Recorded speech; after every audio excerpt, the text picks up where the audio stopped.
niċċelebraw il-konsagrazzjoni ta' din il-Knisja. Hija ħaġa tassew sabiħa illi il-konsagrazzjoni tal-altar magħmula minħabba ċirkostanzi għax kienet ippjanata f'Mejju, ma ingħaqdet issa mal-konsagrazzjoni tal-Knisja. Illa għaliex hemm relazzjoni intima bejn l-altar, il-Knisja u l-Knisja vera li aħna konsagrati lill-Alla permezz tal-Manubija. Għalhekk fil-bidu ta' din il-Quddisa ser nibdew billi inkantaw is-salmi tal-tieni jasar tal-konsagrazzjoni tal-Knisja u mbagħad inkomplu bil-Quddisa. Din il-Quddisa hija propria għall-ermiet ta' Francesca, Giuseppi u Raymond Subano.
Isma tal-li qegħdin nagħmlulek u għatina li hawnhekk naqblu dejjem qalb safja u niksbu l-fidwa sħiħa li b'nejn Ġesu Kristu sidna li hu Alla u li miegħek jgħin Satan flimkien mal-Ispirtu Santu għal dejjem ta' dejjem.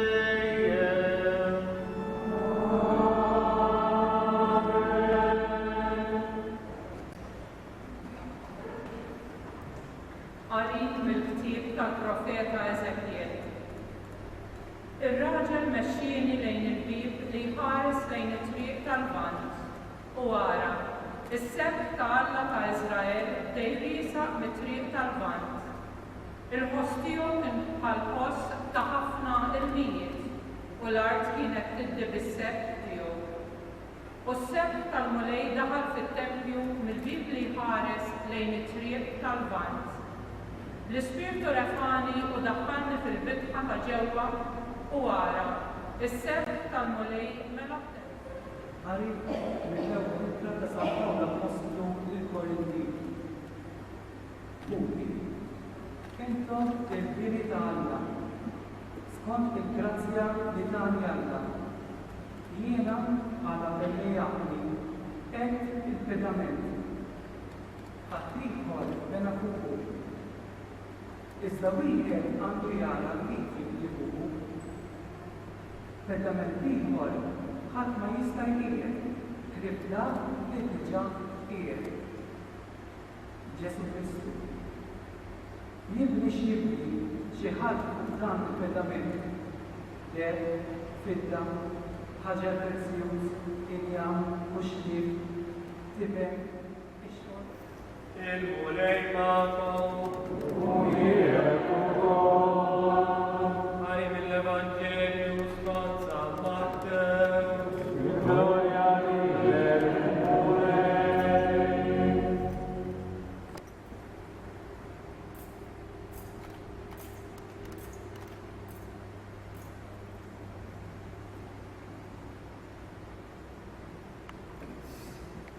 Dak iż-żmien meta wassal l-inqawi ta' Ċesarija ta' Filippu, Ġesu staqsa lin-nixxiekli tiegħu għalilhom: in-nies min jgħidu li hu bejn il-bniedem.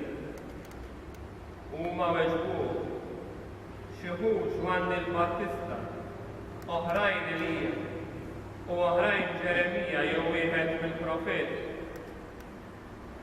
Imma intom, min tgħidu li jien staqsiju? U qabel x'mu Pietru għallu inti l-Messija minn Alla l-ħaj. U Ġesu jiġbu għallu jien x'mun bin Ġona, għax mhux bniedem ta' demm u laħam u l-iktar, imma missieri li hu fis-semawwiet. U jiena ngħidlek, inti Pietru fuq din il-blata jiena nibni l-Knisja tiegħi, u s-setat tal-infern ma jermujx. Jien nagħtik l-infietaħ tas-salta ta' semawwiet, u kull ma torbot fuq l-art ikun marbut fis-semawwiet. U kull ma tħol fuq l-art ikun maħlul fis-semawwiet. Il-kelma tal-mulej.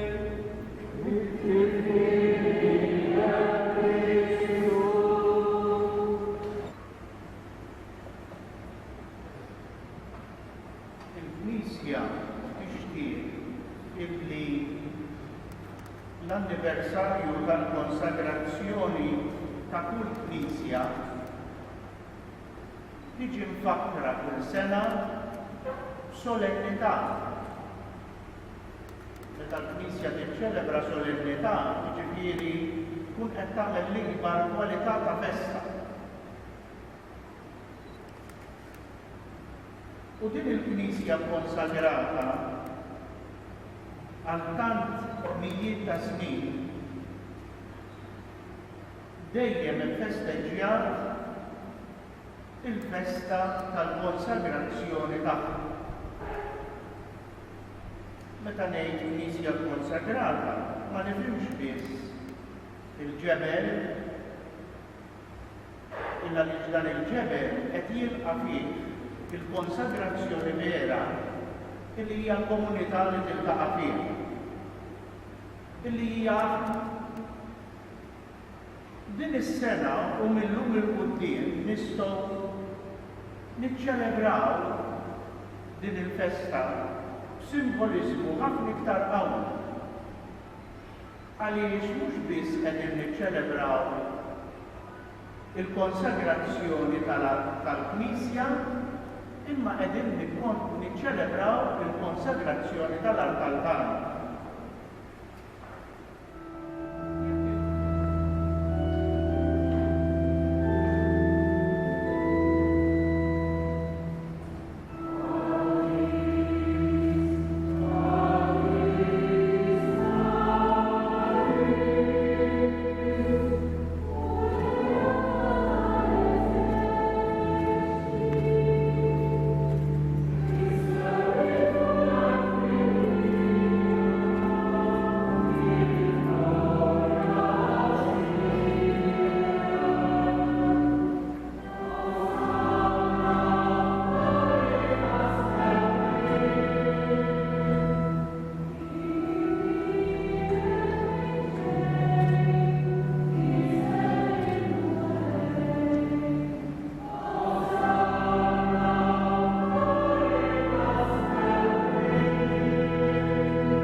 bil-qawwa tal-Ispiritu Santu, inti tagħti l-ħajja kollox tqaddes u tibqa' dejjem tiġbor għalik moħħ biex minn tlub ix-xemx sansula issir lek offerta safra.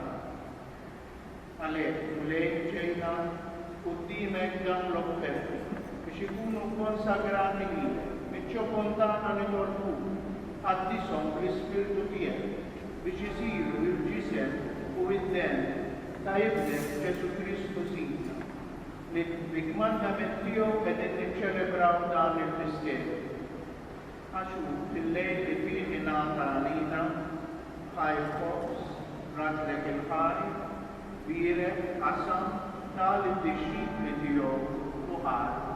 Kulu il-kol minn dan għax dan huwa ġismi li jingħata għalikom.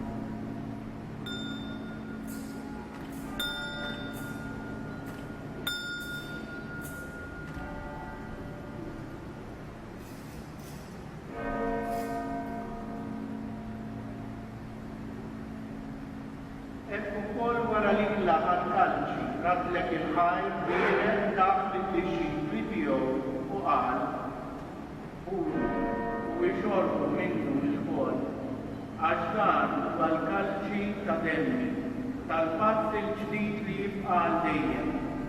Id-demm li jixxerret għalikom u għall-nedmi kollha għall-maħfra tad-dnubin.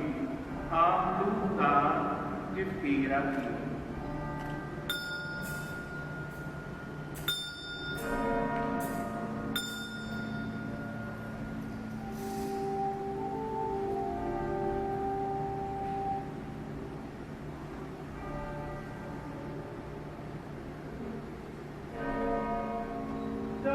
Misteru tal-fidi.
biex iħoss il-ġid spirituali tal-qima li offri l-servizz tiegħu fil-festa tal-lum